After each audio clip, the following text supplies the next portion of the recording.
nestled in the heart of Cavite. The town of Indang is a treasure full of history, culture, and culinary delicacy. Indang's fertile lands have long been a source of agricultural abundance, providing the essential ingredients for one of its most touted delicacies, the Kalamay Buna. And you can easily buy one at this town's place near the old municipal building, the Bahay Kalamay.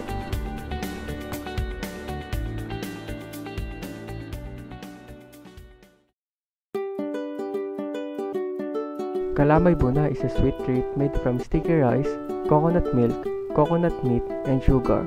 It is more than just dessert. It is a symbol of Indang's rich culinary heritage.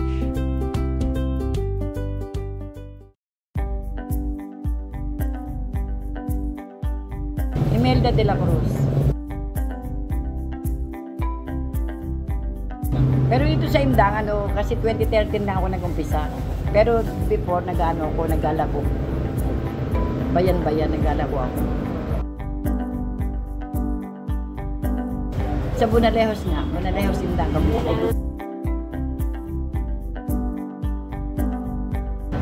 Yung sa siya, kataan ng nyog.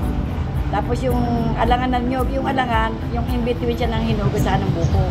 Tapos malagkit, tapos asukal.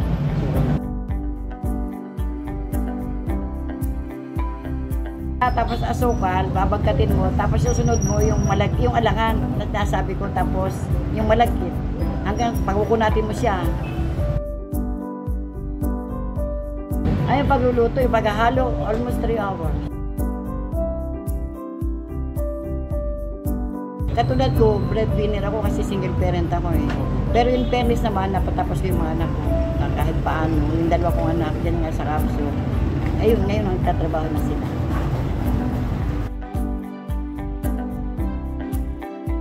Kasi ang sabi ng matatanda, meron daw isang matanda sa amin. Parang nag-invento siya ng merienda, tapos nasarapan siya. Ang ginawa niya, i-market niya, binenta niya. Ganun daw ang history. Kasi almost 100 years na to. Pero para sa akin na, kasi nga, ito ang source of income ko. Ito, bumabayad kami ng bahay, sa mga anak ko, pinag-aaral ko hanggang sa ngayon ay ito pa rin ang source of income.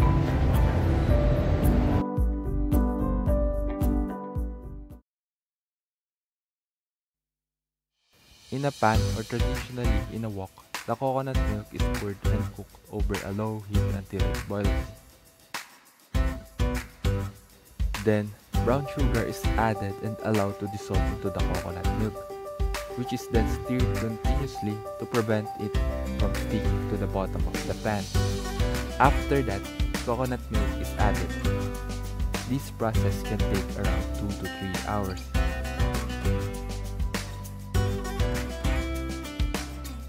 After reaching a dough-like sticky consistency, it is then set aside to cool it down.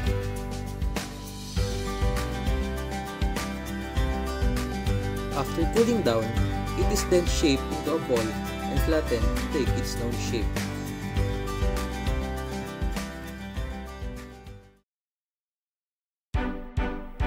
The process of crafting Kalamay Buna has been passed down through generations.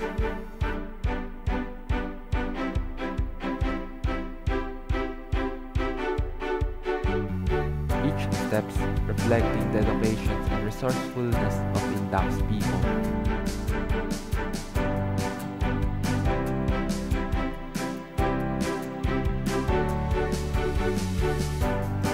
Visit Indang and experience the taste of Kalamay Buna, which offers a delicious journey into the heart of this vibrant Philippine town, a sweet legacy that continues to thrive.